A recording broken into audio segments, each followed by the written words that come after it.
Hello everyone, welcome to this crash course on modern Indian history. Episode 15 में आप सभी का स्वागत है। इस पर्टिकुलर एपिसोड को स्टार्ट करने से पहले यहाँ पर एक बहुत ही इम्पॉर्टेंट इन्फॉर्मेशन आप सभी के लिए। एज यू ऑल नो, सिर्फ 6 महीने रह गए हैं यूपीएससी सीएसई 2021 के लिए, and still if you are targeting 2021 तो ये इन्फॉर्मेशन आप सभी के लिए ही है। ऑब्वियसली हम लोग जानते हैं कि कितने सारे एस्पिरेंट्स जो हैं वो हर साल एग्ज़ाम देते हैं, लाखों एस्पिरेंट्स यहाँ पे एग्ज़ाम देते हैं और उसमें 0.09% ही सिलेक्ट हो पाते हैं। एंड ऑब्वियसली अभी 2021 को अगर आप टारगेट कर रहे हैं तो बहुत सारा सिलेबस है, लिमिटेड टाइम बचा है, तो इस समय को बेहतर तरीके से कैसे इन्वेस्ट करें, पूरा सिलेबस कैसे कवर करें। तो अनअकैडमी प्लस आप सभी के लिए लेकर आया है champions campaign 6 months GS batch course for UPSC CSE prelims 2021 को टारगेट करेगा ये, and these are some other batches as well. तो खास बात क्या है इन बैच कोर्सेज़ की, पहली बात 6 महीने में आपका सिलेबस कवर होता है, और दूसरी बात ये आप बाइलिंगुअल हिंदी और इंग्लिश तीनों में देख पाएंगे। ये जो पर्टिकुलर बैच है ये 14 दिसंबर से स्टार्ट हो गया है, अभी भी समय है, आप इसको ज्वाइन कर सकते हैं। पूरा सिलेबस कवरेज जो है वो यहाँ होगा, सभी टॉप एडुकेटर्स यहाँ कवर कर रहे हैं पूरा सिलेबस। प्रीलिम्स टेस्ट सीरीज़ भी होगी, पीडीएफ स्टडी मटेरियल सब कुछ आपको मिलेगा, डाउट क्लियरिंग सेशन सारी चीज़ें होंगी, तो इसको ज़रूर ज्वाइन करें। And these are the top best educators UPSC CSE category में जो ऑब्वियसली अनअकैडमी पर पढ़ा रहे हैं, तो आप बिल्कुल भी मिस ना करें इस पर्टिकुलर बैच को और इसको ज़रूर एनरोल करें। एनरोल करने के लिए ऑब्वियसली आप अनअकैडमी प्लस को सब्सक्राइब करें। अनअकैडमी प्लस को सब्सक्राइब करने के लिए यहाँ पर ऑप्शंस अवेलेबल हैं।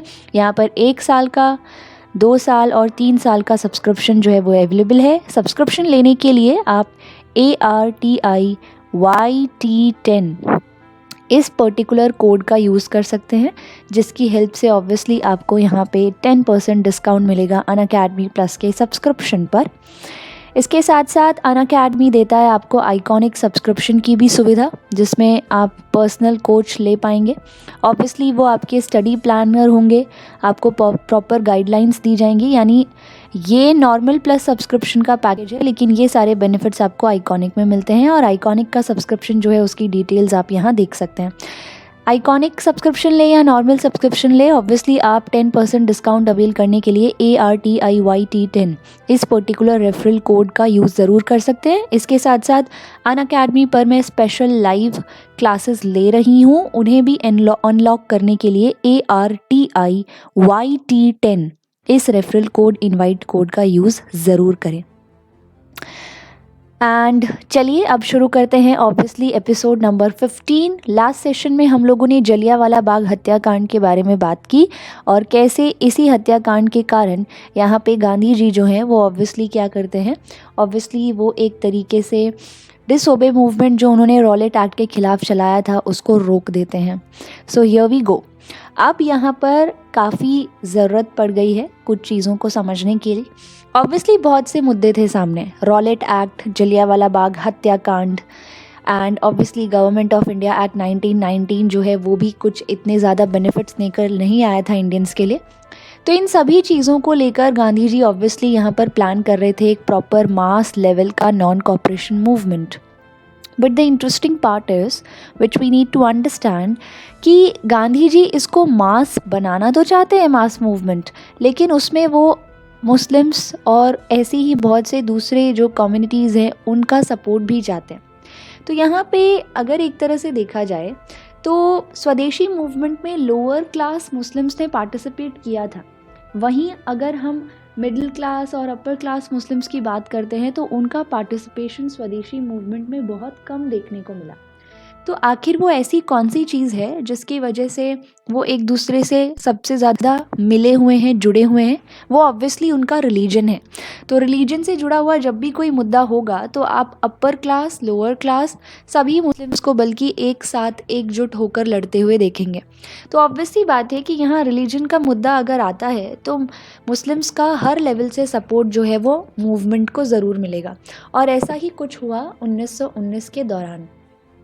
क्योंकि वर्ल्ड वॉर वन ख़त्म हो गया था और वर्ल्ड वॉर वन जो है उसमें ब्रिटेन, फ्रांस जैसी कंट्रीज़ जो हैं वो जीत गई थी। तो अब बारी थी हारने वाली कंट्रीज़ को ऑब्वियसली यहाँ पे पनिश करने की।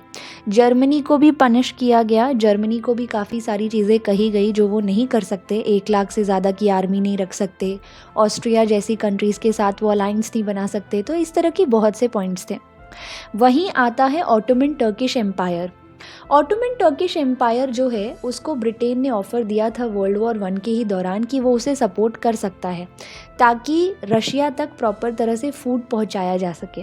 लेकिन वहीं ऑटोमन टर्किश एम्पायर ने जर्मनी को सपोर्ट किया, लेकिन जर्मनी अब हार गया है। तो ऑब्वियसली ब्रिटेन ने क्या किया, वर्ल्ड वॉर वन के ख़त्म होने के बाद ट्रिटी ऑफ वर्साई में ये तय किया कि ऑटोमन टर्किश एम्पायर का जो हेड है, जो राजा है, जिसे खलीफा कहते हैं, उसे उसकी पोजीशन से हटा दिया जाएगा। जबकि ऑटोमन टर्किश एम्पायर का जो राजा है वो इस्लामिक हेड माना जाता था, रिलीजियस हेड माना जाता था, और उसको सारी की सारी दुनिया भर के मुस्लिम्स जो हैं वो अपने एक लीडर के तौर पर देखते थे। तो जैसे ही यहाँ पे ऑटोमन टर्किश एम्पायर के खलीफा को उनकी पोजीशन से हटाया गया, दुनिया भर में मुस्लिम्स जो हैं वो भड़क गए और इसका असर भारत पर भी देखा जा सकता था।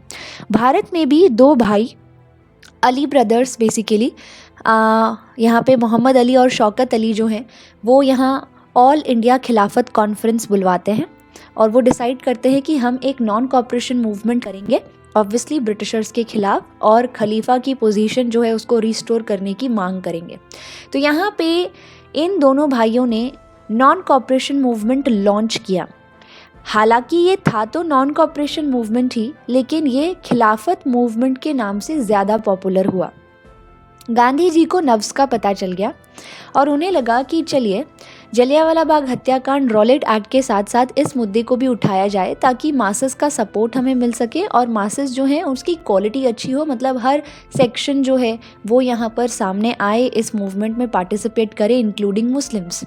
तो उन्होंने भी यहाँ पे खिलाफत मूवमेंट के बिल्कुल पैरेलल अपना एक नॉन कॉपरेशन मूवमेंट लॉन्च करने की ठानी, जिसके मुद्दे रॉलेट एक्ट, जलियांवाला बाग हत्याकांड और ऑब्वियसली खिलाफत मूवमेंट में जो मुद्दा उठाया गया था दैट इज़ खलीफा की पोजीशन को रिस्टोर करना, इस मुद्दे को भी गांधी जी सामने लेकर आने वाले हैं ताकि मुस्लिम्स का सपोर्ट भी उनके नॉन कॉपरेशन मूवमेंट को मिले।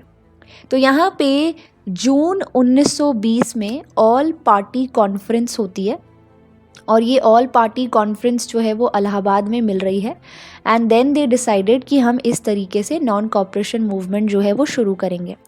सेम ईयर 1920 में ही सितंबर में एक बार फिर से मुलाकात होती है। कैलकाटा स्पेशल सेशन है ये। इस सेशन में हुआ ये कि गांधी जी के हाथ में कांग्रेस की लीडरशिप आ गई बिकॉज ऑब्वियसली लोकमान्य तिलक की कुछ ही समय पहले मृत्यु हो जाती है और गांधी जी कांग्रेस की बागडोर संभाल लेते हैं। इसके बाद नेक्स्ट जो सेशन है दैट इज़ दिसंबर का 1920 का सेशन, वो नागपुर सेशन है और ये सेशन बहुत ही ज़्यादा इम्पोर्टेंस रखता है बिकॉज कांग्रेस की वर्किंग में बहुत सारी चेंजेस आए। कांग्रेस ने कभी भी ग्रास रूट लेवल के लोगों से कनेक्ट होने की कोशिश नहीं की, लेकिन इस बार फर्स्ट टाइम गांधी जी ने कांग्रेस के जितने भी लीडर्स थे उन्हें लैंग्वेज के आधार पर छोटे छोटे ग्रुप्स में बांटा। गुजराती बोलने वाले मेंबर्स एक ग्रुप में, बंगाली बोलने वाले मेंबर्स एक ग्रुप में, इस तरीके से छोटे छोटे ग्रुप्स बनाए गए ताकि ये जो ग्रुप्स हैं ये अलग अलग जगहों पे भेजे जा सकें, ग्रास रूट लेवल के लोगों से बातचीत कर सकें, उन्हें इस मूवमेंट के बारे में बताएं और सपोर्ट इकट्ठा करें। तो बंगाली बोलने वाले जितने मेंबर्स थे वो एक ग्रुप में डाल दिए गए और उस ग्रुप को बंगाल के गाँव देहाती इलाकों में भेजा गया। यही नहीं, नागपुर सेशन जो था उसमें कांग्रेस की वर्किंग कमेटी का गठन भी किया गया। कांग्रेस जो है वो पहले ऑब्वियसली कैसे काम करती थी, वो मिलते थे, वो कोई रेजोल्यूशन पास करते थे जो भी उस समय में चर्चा में चीज़ें होती थी उससे जुड़ा हुआ, और फिर उसी के ऊपर सारी साल काम करते थे। लेकिन कोई भी ऐसा नहीं होता था जो ये चेक कर सके कि क्या वाकई में जो स्टेप्स उठाए गए हैं वो रेजोल्यूशन के इंटरेस्ट में हैं या नहीं, या फिर रेजोल्यूशन जो पास किया गया उसके अकॉर्डिंग हमने पूरे साल कितना काम किया और कितना समय वेस्ट किया, ये सारी चीज़ें चेक करने वाला कोई नहीं था। बट अब कांग्रेस की वर्किंग कमेटी ही बनेगी इन सभी चीज़ों की प्लानर। वो यहाँ पे रेजोल्यूशन भी पास करेगी, इसके साथ साथ आगे का जो रास्ता है वो भी तय करेगी कि इस रेजोल्यूशन जो है इस डिमांड को पूरी तरह से फुलफ़िल करने के लिए कौन कौन से स्टेप्स उठाए जाने चाहिए, हम कितना आगे बढ़े, अभी हमें कितना और आगे चलना है, ये सारी चीज़ें कांग्रेस की वर्किंग कमेटी ही चेक करेगी। तो ये नागपुर सेशन वाकई में बहुत इम्पॉर्टेंट था क्योंकि ये मूवमेंट मास मूवमेंट होने वाला था। तो ऑब्वियसली बात है कि फ़ंड्स की ज़रूरत भी थी, इसी वजह से तिलक स्वराज्य फ़ंड की शुरुआत की गई ताकि लोग जो है मास लेवल पर यहाँ पे फ़ंड जो है उसमें डोनेट कर सके। और ये जो पैसा है ये ऑब्वियसली हेल्प करने के लिए, लोगों की मदद करने के लिए, यहाँ पे कांग्रेस के लीडर्स को गाँव देहाती इलाकों तक पहुँचाने के लिए किया जाएगा। तो ये तिलक स्वराज्य फंड जो है इसमें करोड़ों में रुपए जो है वो इकट्ठे हुए और वो अपने आप में एक बहुत ही बेहतरीन सिंबल था कि मूवमेंट काफ़ी हद तक सक्सेसफुल हो सकता है। तो एक तरीके से खिलाफत मूवमेंट के बिल्कुल कंटेम्प्रेरी नॉन कॉपरेशन मूवमेंट चल रहा है। जुलाई 1921 में खिलाफत मूवमेंट में ये अनाउंसमेंट की गई कि कोई भी मुस्लिम जो है वो ब्रिटिश इंडियन आर्मी में सर्व नहीं करेगा। कुछ ही महीनों के बाद नॉन कॉपरेशन मूवमेंट में भी गांधी जी ने यही अनाउंस किया कि कोई भी इंडियन जो है वो ब्रिटिश इंडियन आर्मी में सर्व नहीं करेगा और थोड़े ही दिन के बाद हम इस पूरे के पूरे मूवमेंट को सिविल डिसोबीडियंस मूवमेंट में तब्दील कर देंगे। गांधी जी ने 1 फरवरी 1922 को इस मूवमेंट को, नॉन कॉपरेशन के मूवमेंट को सिविल डिसोबीडियंस मूवमेंट में तब्दील करने की बात कही, लेकिन ऐसा हो पाता उससे पहले ही चोरी चोरा हत्याकांड सामने आ गया जो कि 5 फरवरी 1922 में हुआ। तो होता ये है कि चोरी चोरा जो है वो एक छोटी सी जगह है, यूपी में एक जगह है जहाँ पे आप देखेंगे कि बहुत ही पीसफुल तरीके से लोग प्रोसेशन कर रहे थे, बहुत पीसफुल तरीके से एक जगह बैठकर धरना दे रहे थे और उनके ऊपर पुलिस वालों ने गोलियां चला दी। Now the interesting part is लगभग 1.5-2 साल से सभी लोग गांधी जी के कहने पर सत्याग्रही बन के बैठे थे क्योंकि उन्हें उम्मीद थी कि गांधी जी ने कहा है तो ये सत्याग्रह ज़रूर सक्सेसफुल होगा। तो सब सत्याग्रही बन के बैठे थे, किसी तरह का रिएक्शन नहीं दे रहे थे, वो किसी तरह से रिएक्ट नहीं कर रहे थे, काउंटर अटैक नहीं कर रहे थे, हर तरह का सप्रेशन झेल रहे थे। लेकिन अब की बार जो पीसफुल तरीके से बैठे गए लोगों के ऊपर गोलियां चलाई गई वो लोग सह नहीं पाए और एक तरह से उनका थ्रेशोल्ड पॉइंट टूट गया और उसके बाद उन्होंने चोरी चोरा में जितने भी पुलिस स्टेशंस थे उनमें आग लगा दी। तो ऑब्वियसली बात है गांधी जी जानते थे कि पूरे भारत में इतने सारे सत्याग्रही जो है वो बैठे हैं, सबका थ्रेशोल्ड पॉइंट एकदम से टूटेगा और ये जो आग चोरी चोरा से शुरू हुई है ये पूरे भारत में फैल जाएगी और हर तरफ वायलेंस भड़क जाएगा। इसी वजह से गांधी जी ने डिसाइड किया कि मैं इस मूवमेंट को यहीं रद्द करता हूं और फिर 12 फरवरी 1922 को रेजोल्यूशन पास किया गया बरदौली गुजरात में इस पूरे के पूरे मूवमेंट को रद्द करने के लिए। और कुछ ही समय के बाद 10 मार्च 1922 को जब ये देखा गया कि गांधी जी जो अब वो अपनी पॉपुलैरिटी खो चुके हैं, क्योंकि ऑब्वियसली ये मूवमेंट एपेक्स लेवल पे पहुंच गया था, लोगों को बहुत सारी उम्मीदें थी, बहुत सारी होप्स थी, लेकिन वो सारी की सारी होप्स जो हैं वो धरी की धरी रह जाती हैं जब यहाँ पे गांधी जी इस पूरे मूवमेंट को रद्द कर देते हैं। तो गांधी जी की पॉपुलैरिटी थोड़ी सी कम होती जब अंग्रेज़ों को दिखती है तो वो समय का फ़ायदा उठाकर अरेस्ट कर लेते हैं गांधी जी को और उन्हें 6 साल की सज़ा भी दे देते हैं। वहीं अगर हम इसी के कंटेम्प्रेरी खिलाफत मूवमेंट की बात करें तो काफ़ी हद तक खिलाफत मूवमेंट भी ठंडा पड़ गया क्योंकि ऑटोमन टर्किश एम्पायर के जो जनता है वो खुद चेंज चाहती थी, वो खुद नहीं चाहती थी कि खलीफा को उसकी पोजीशन वापस मिले। तो अगर उसी कंट्री के लोग अब बदलाव चाहते हैं, वो किसी तरह का अब नई चीज़ें चाहते हैं, तो ऑब्वियसली बात है दुनिया भर में होने वाले जो मूवमेंट्स हैं वो धीरे धीरे ठंडे ही पड़ेंगे। जनता के बीचों बीच एक और नया लीडर जो है वो ऑटोमन टर्किश एम्पायर में खड़ा हुआ जिसका नाम कमल पाशा था और उसने यहाँ पर कैलिफेट सिस्टम को पूरी तरह से 1924 तक अबॉलिश कर दिया और उसके बाद खिलाफत मूवमेंट जो है भारत में ही नहीं अलग अलग हिस्सों में जो इसी से जुड़े हुए मूवमेंट्स हो रहे थे वो भी धीरे धीरे करके ठंडे पड़ गए। तो ये यहाँ पे खिलाफत और नॉन कॉपरेशन मूवमेंट था जो कि आप यहाँ होता हुआ देख रहे हैं। नाउ व्हाट हैपेंड, अब क्या होगा? अब ऑब्वियसली बात है गांधी जी जेल में हैं, कांग्रेस के कुछ लीडर्स जो हैं उन्हें गांधी जी का ये स्टेप पसंद नहीं आएगा और कुछ लीडर्स जो हैं वो गांधी जी के फेवर में थे।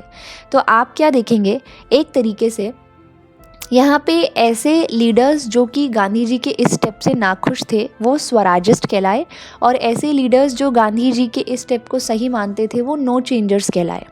स्वराजिस्ट वो थे जो कहते थे कि हमने इस मूवमेंट के दौरान हर चीज़ को बॉयकॉट किया, हमने काउंसिल्स, लेजिस्लेटिव काउंसिल्स को बॉयकॉट किया, हम ऑफिसेज नहीं गए, तो बेहतर ये है कि हम उन काउंसिल्स में वापस लौटें। अगर हम इलेक्शन लड़के लेजिस्लेटिव काउंसिल्स में वापस लौटते हैं तो उन काउंसिल्स में रहकर भी हम ब्रिटिश एडमिनिस्ट्रेशन जो है उसके काम को रोक सकते हैं, उसके काम को रोक सकते हैं, चेंजेस ला सकते हैं, उसके काम को ठप कर सकते हैं, सिस्टम में एंटर होके सिस्टम में बदलाव ला सकते हैं। ये थे स्वराजिस्ट। नो चेंजर्स का मानना था कि हमें अभी भी काउंसिल्स जो है उनको अपोज करना चाहिए, बॉयकॉट करना चाहिए। गांधी जी जेल में है जब तक, तब तक हमें कंस्ट्रक्टिव एक्टिविटीज़ पर ध्यान देना चाहिए। स्वदेशी, खादी, कपड़ा, चरखा, इन सब चीज़ों को प्रमोट करना चाहिए। सो ये सारी चीज़ें जो हैं वो नो चेंजर्स यहाँ पर कहते हैं। उनका मानना था that this is something which we should do. Gandhi ji jail में हैं और उनको जैसे ही इस चीज़ का पता चला कि यहाँ पे स्प्लिट होने के पूरे चांसेस हैं, तब गांधी जी ने बोला कि कोई प्रॉब्लम नहीं है, जो काउंसिल में वापस लौटना चाहते हैं वो ऐसा कर सकते हैं, और जो नो चेंजर्स की तरह ऑब्वियसली कंस्ट्रक्टिव एक्टिविटी करना चाहते हैं वो भी कुछ कंटिन्यू कर सकते हैं। सो स्प्लिट नहीं आना चाहिए, बाकी जो चाहे आप करें वो कर सकते हैं। तो यहाँ पे बोध गया जो बिहार में है, वहाँ पर दिसंबर 1922 में सेशन हुआ जिसमें जवाहरलाल नेहरू और CR दास ने यहाँ पे कांग्रेस खिलाफत स्वराजिस्ट पार्टी बनाई। और ये जो कांग्रेस खिलाफत स्वराजिस्ट पार्टी है, ये पर्टिकुलर पार्टी अब इलेक्शंस में पार्टिसिपेट करेगी। तो कांग्रेस में स्प्लिट तो नहीं आया, लेकिन हाँ, मोतीलाल नेहरू, CR दास अलग से एक पार्टी ज़रूर बनाते हैं जो कि इलेक्शंस में पार्टिसिपेट करेगी। तो ये जो टेबल है ये आपको बता रही है कि कैसे कैसे स्वराजिस्ट काम करेंगे और कैसे कैसे नो चेंजर्स काम करेंगे। नो चेंजर्स उसी तरह से आश्रम खोल रहे थे, चरखा खादी को पॉपुलर बना रहे थे, नए नए स्कूल्स ओपन कर रहे थे, अनटचेबिलिटी के खिलाफ फाइट कर रहे थे, यूनिटी लाने की कोशिश कर रहे थे, फॉरेन गुड्स को बॉयकॉट कर रहे थे। वो सारी चीज़ें नो चेंजर्स कर रहे थे। वहीं स्वराजिस्ट जो है उन्होंने इस पार्टी को बनाकर 1923 के नवंबर के इलेक्शंस में पार्टिसिपेट किया। इलेक्शंस का रिजल्ट कुछ ऐसा रहा कि कांग्रेस खिलाफत स्वराजिस्ट पार्टी कहीं पर भी पूर्ण बहुमत से अपने आप को इस्टेब्लिश नहीं कर पाई और उसे अलायंस बनाने पड़े, लेकिन वो अलायंस भी ज़्यादा लंबे समय तक टिक नहीं पाए और वो टूट गए। खुद स्वराजिस्ट पार्टी के ही अंदर कुछ ऐसे मेंबर्स थे जिन्होंने सोचा कि हमें वाकई में नो चेंजर्स वाला काम करना चाहिए और अभी समय नहीं आया है कि हम इलेक्शंस में वापस लौटें। तो वो जो लीडर्स थे वो नॉन रिस्पॉन्सिविस्ट कहलाए। तो स्वराजिस्ट में ही वही लीडर्स जो अब काउंसिल्स में वापस नहीं जाना चाहते थे 1923 के इलेक्शंस के बाद, जो वापस से नो चेंजर्स का ही काम करना चाहते थे, वो नॉन रिस्पॉन्सिविस्ट कहलाए। वहीं रिस्पॉन्सिविस्ट वो थे जो एक बार फिर से चांस लेना चाहते थे अगले इलेक्शंस तक, यहाँ पे वापस से एक बार अगले इलेक्शंस में पार्टिसिपेट करना चाहते थे, तो वो रिस्पॉन्सिविस्ट कहलाए। और ये रिस्पॉन्सिविस्ट 1926 के इलेक्शंस में एक बार फिर से पार्टिसिपेट करते हैं, लेकिन इन इलेक्शंस का रिजल्ट भी कुछ ज़्यादा अच्छा नहीं आता। एंड फाइनली नॉन रिस्पॉन्सिविस्ट सभी नो चेंजर्स की तरह ही काम करने लग जाते हैं। Gandhi ji is in jail और वो कुछ लंबे समय तक अब पॉलिटिकली अगर देखा जाए तो इनएक्टिव ही रहेंगे। ये जो सारी चीज़ें हो रही थी, इसके साथ साथ कुछ नई डेवलपमेंट्स भी हो रही थी, जैसे कि कुछ नई आइडियोलॉजिकल डेवलपमेंट्स, कुछ नई फ़िलॉसफीज़, आइडियाज़ भी भारत के लोगों में, उनके माइंड्स में पेनिट्रेट कर रहे थे, जैसे कम्युनिज़्म है, सोशलिज़म है। इन सब चीज़ों के बारे में हम लोग हमारे नेक्स्ट एपिसोड में बात करेंगे। तब तक के लिए टेक केयर। Thank you.